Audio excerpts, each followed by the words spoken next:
Art and culture के अंदर जो पहला टॉपिक लगता है भारत के प्रमुख त्योहार। देखो इसके अंदर 3 टॉपिक आते हैं, मंदिर, मेले और त्योहार। और मंदिर, मेले और त्योहार के अंदर सबसे पहला प्रमुख टॉपिक है त्योहारों का। देखो छोटा सा टॉपिक है, यहाँ से क्वेश्चन आते ही आते हैं एग्जाम के अंदर। रिलेशन की भर्ती हुई तो एक भर्ती में 2-2 क्वेश्चन आए थे यहाँ से। तो अपन देखो छोटा सा पर क्या करेंगे, भारत का मैप बनाएंगे, उसी के अंदर सारे त्योहार कर लेंगे। तो सभी का ध्यान बोर्ड पर होना चाहिए। और आप आइए क्या करें, सिखों का पवित्र त्योहार कौन सा है?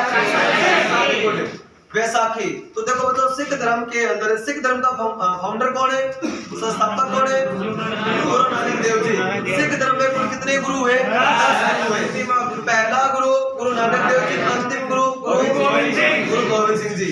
अब देखो बच्चों, सिख धर्म में सबसे पवित्र त्योहार मनाया जाता है वैसाखी। अब आपसे पूछा जाए कि वैसाखी का त्योहार कहाँ मनाया जाता है? आप कहोगे सर वैसाखी का जो त्योहार है वो कहाँ मनाया जाता है? पंजाब के अंदर। और वैसाखी के साथ साथ में क्या मनाई जाती है पंजाब में? लोहड़ी। ध्यान रख लेना, लोहड़ी। वैसाखी के मौसम में मस्त रहे पंजाबी। तो ये देखो बच्चों, वैसाखी के त्योहार के अंदर पुरुषों के द्वारा कौन सा नृत्य किया जाता है? और महिलाओं के द्वारा ये भी क्वेश्चन पूछा गया था अपने रिलेशन की भर्ती के अंदर। महिलाओं के द्वारा वैसाखी के पर्व पर कौन सा नृत्य किया जाता है?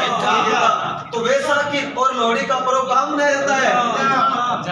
जिस हिसाब से उत्तर भारत के अंदर लोहड़ी का त्योहार मनाया जाता है, उसी हिसाब से दक्षिण भारत में कौन सा त्योहार? पोंगल। देखो बच्चों, कौन सा त्योहार है? पोंगल। और पोंगल जो त्योहार है वो कहाँ का? आप कहोगे सर तमिलनाडु का। पोंगल त्योहार कहाँ मनाया जाता है? तमिलनाडु में। एक इंपॉर्टेंट बात आपके लिए, एक क्वेश्चन है, बुल फाइटिंग नेशनल गेम किस देश का? बुल फाइटिंग कहाँ का? उसी की तर्ज पर हमारे इंडिया के अंदर भी एक फेस्टिवल मनाया जाता है, उसका नाम है जल्लीकट्टू फेस्टिवल। क्या है? जल्लीकट्टू फेस्टिवल। ठीक है। और जल्लीकट्टू फेस्टिवल कहाँ मनाया जाता है? तमिलनाडु के अंदर। उसमें होता क्या है, एक सांड या बैल के साथ के अंदर आदमी लड़ाई करता है भैया, और उसको हराना पड़ता है।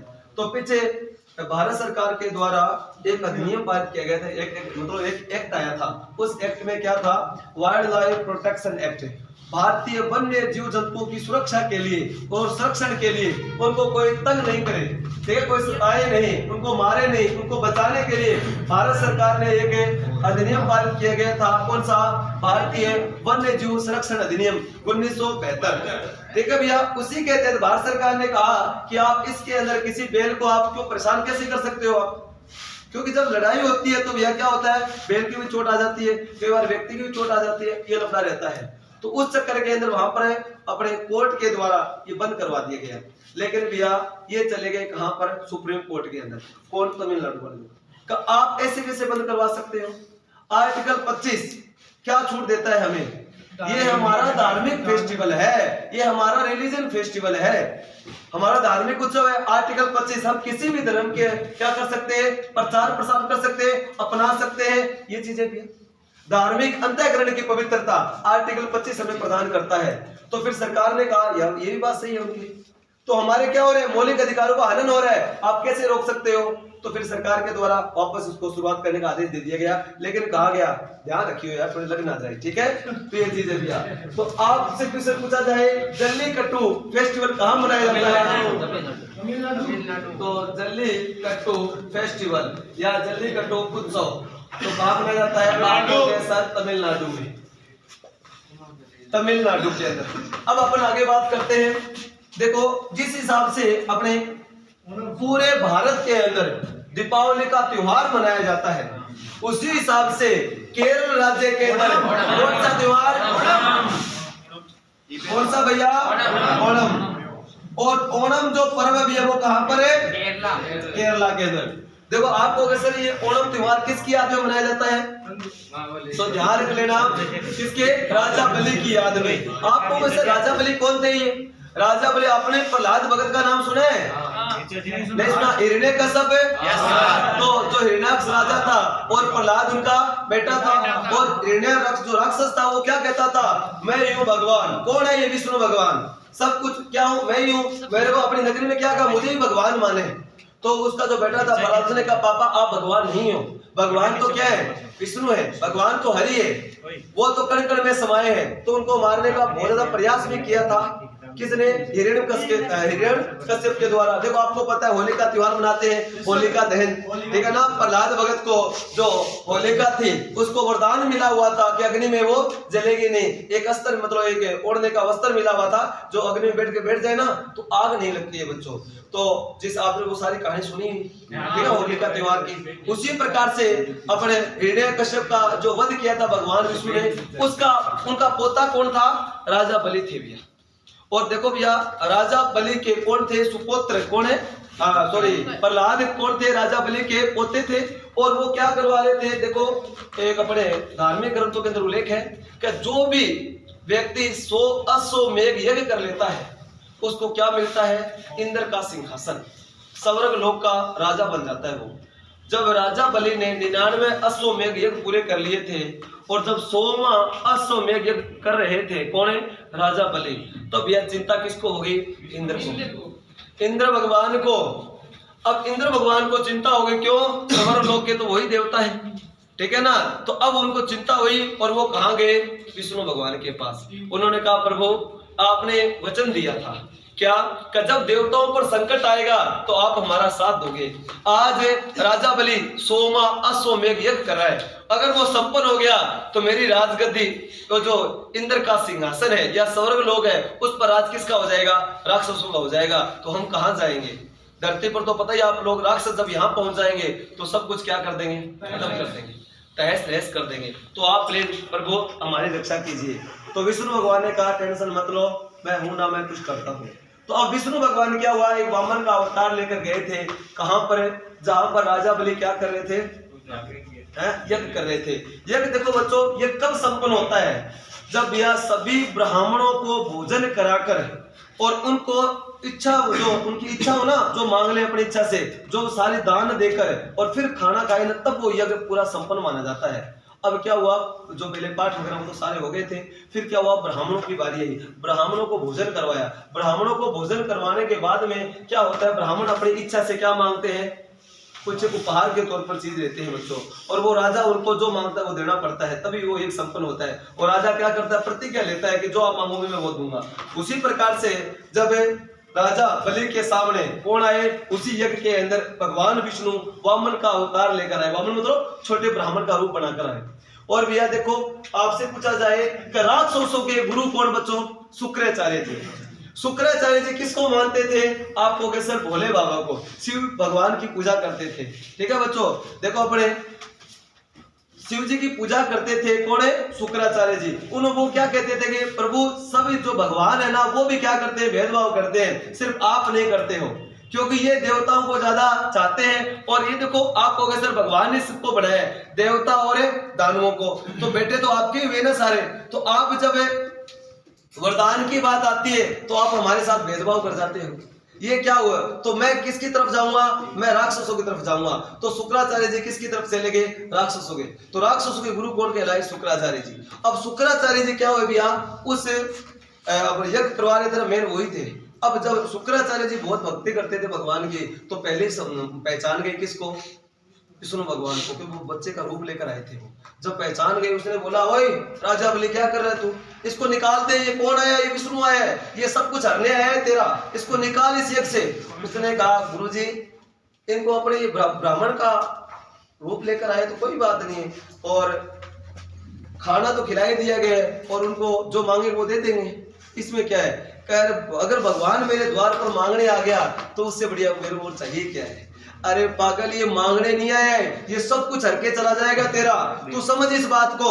तो अब क्या होता है कि देखो साहब बात ये है कि जब मेरे दर पर कोई आ गया तो मैं प्रहलाद का सुपुत्र, मेरे दादा का नाम खराब हो गया, मेरे दर से कोई खाली हाथ नहीं जाता है, ठीक है। तो अब भैया क्या होता है कि जो भी मतलब शपथ लेते हैं, खाना तो खिला दिया था, अब जो खाना खिलाने के बाद जो मांगे वो दूंगा, मतलब शपथ लेते हैं मैं जो आप चीज मांगोगे मैं वो आपको दूंगा। तो कहते हैं पानी हाथ पर लेकर खाते थे सोगंद मंत्रा। तो अब उन्होंने क्या कि कमंडल होता था, उसके अंदर पानी मंत्रों के द्वारा उच्चारित होता था, वो कभी खत्म नहीं होता था। तो अब जो कमंडल था उसके चोंच के अंदर छोटा रूप धारण करके कौन चले गए अंदर, शुक्राचार्य जी। और शुक्राचार्य अंदर चले गए और पानी बाहर नहीं आ रहा है उसके। तो उसने राजा बल ने कहा यार पानी क्यों नहीं आ रहा है बाहर, इसमें क्या लफड़ा हो गया, अब तो ये भरी पड़ी थी, खत्म ही नहीं होता है पानी उसमें। तो अब उसने क्या किया, गोचो मारे अंदर, ठीक है।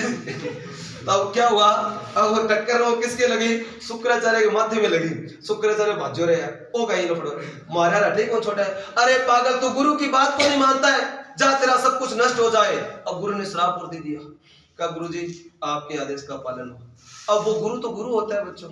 गुरु ने कहा अरे पागल अब भी समझ जा, ये मत तू शपथ ले, इसको देने की आज्ञा मत ले, ये सब कुछ हरके चला जाएगा। उसने कहा महाराज तो कुछ नहीं हो सकता, अगर मेरे द्वार से कोई ब्राह्मण खाली चला गया तो मेरे दादा का नाम खराब हो जाएगा। तो उसने पानी लिया हाथ के अंदर और उसने सुगंध खाली, जो आप मांगे मैं दूंगा, कि मुझे तो 3 पग भूमि जमीन चाहिए। कहा बस, का वचन तो ले पेला, फिर बात करा वो तो दे पेला।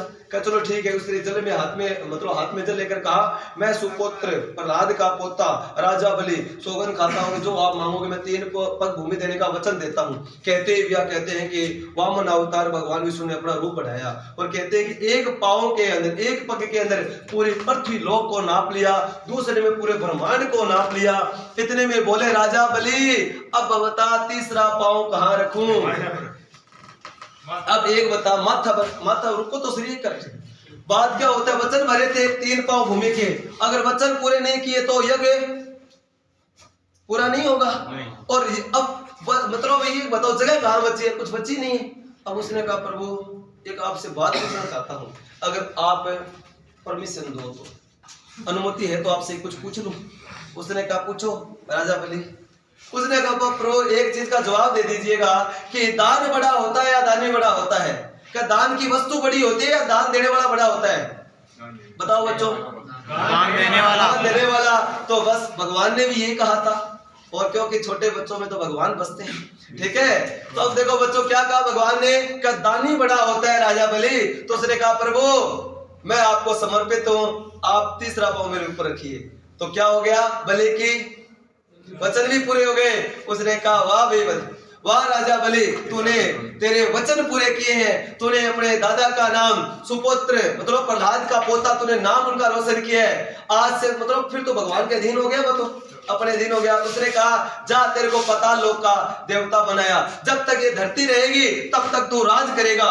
और उन्हीं की याद में क्या मनाते हैं बच्चों, ओणम की बात मनाते हैं। ओणम कहां पर है, केरल के अंदर। देखो ओणम के अंदर जिस हिसाब से हमारे दीपावली के पर्व पर माँ लक्ष्मी जी के आगमन की खुशी में हम घर को सजाते हैं ना, माँ लक्ष्मी जी आएंगे और क्या दे जाएंगे, पैसे, ठीक है। तो घर में क्या करते हैं, रंगोली बनाते हैं, ये चीज है ना, रंगोली बनाते हैं, घर को सजाते हैं, माँ का स्वागत करने के लिए तैयार बैठे पूजा पाठ करते हैं। उसी प्रकार से केरल के अंदर पूरे घरों को सजाया जाता है। और जैसे क्या प्रभु आएंगे कौन, राजा बलि, वो देखेंगे मेरे बच्चे बहुत खुश हैं, उनको और पैसे दूं और धन दूं, ठीक है ना, इसी की याद में। तो आपको पता होना चाहिए कि ओणम त्योहार किसकी याद में, राजा बलि की याद में मनाया जाता है। कहां पर है, केरल के अंदर। अब देखो बच्चों ये अपने क्या भारत एक कृषि प्रधान देश है, हर त्योहार है ना मतलब ये खेतों से रिलेटेड है। उसी प्रकार से असम देखो भैया, असम के अंदर एक त्योहार मनाया जाता है, उसका त्योहार का नाम है बिहू, ठीक है ना। कौन सा त्योहार है के अंदर, असम के अंदर कौन सा त्योहार मनाया जाता है, बिहू। देखो भाइयों असम के अंदर कौन सा त्योहार है, बिहू। क्या गुरु जी याद किया रखा, हाँ, तो बहु कटेगी असम की, ठीक है टाबरो। तो बिहू अगर देखो बिहू त्योहार भी है, बिहू लोक नृत्य भी है, कहाँ का, असम का।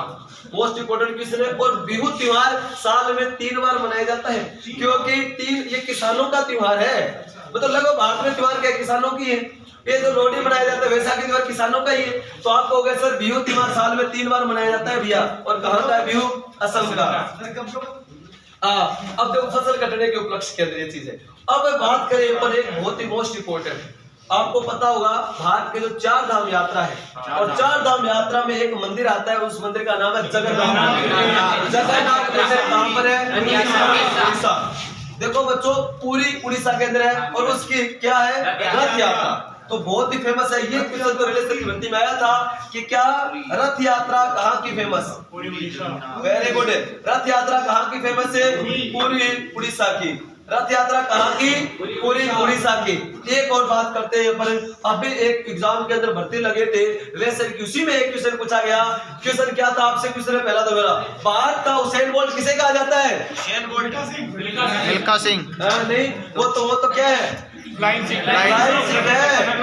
वेरी गुड, बहुत बढ़िया। सुनो भाइयों, बात ये है कि अभी आपको थोड़ी देर पहले पता होगा कि एक स्टेट है भारत का, उस स्टेट का नाम है कर्नाटक। वहां पर बफेलो रेस, क्या? बफेलो रेस, जिसे अपन कंबाला रेस कहते हैं। उसमें होता क्या है गुरुजी, अपने जोटा देख रहे हैं? हाँ सर।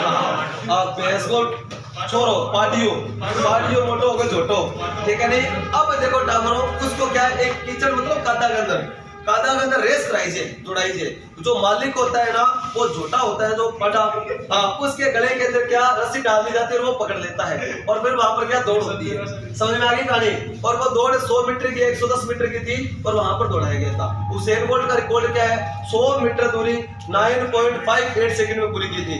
और अपने भारत का हुसैन बोल्ट श्रीनिवासन, कौन है? श्रीनिवासन को कहा जाता है। और श्रीनिवासन ने 100 मीटर की दौड़ मात्र 9.53 सेकंड में पूरी कर ली। मतलब हुसैन बोल्ट का रिकॉर्ड तोड़ इतना चर्चा में आ गया। देखिए भारत के अंदर भी बहुत सारे हुसैन बोल्ट बैठे हैं, लेकिन भारत सरकार उनको मौका नहीं दे रही है। क्या किया जाए? देखिए, अगर मौका दिया जाए तो ये बहुत अवार्ड लेकर आ सकते हैं, ओलंपिक के अंदर गोल्ड पक्का हो जाएगा अगर श्रीनिवासन को मौका मिल जाए तो। मीडिया वाले रातों रात उठा दिया।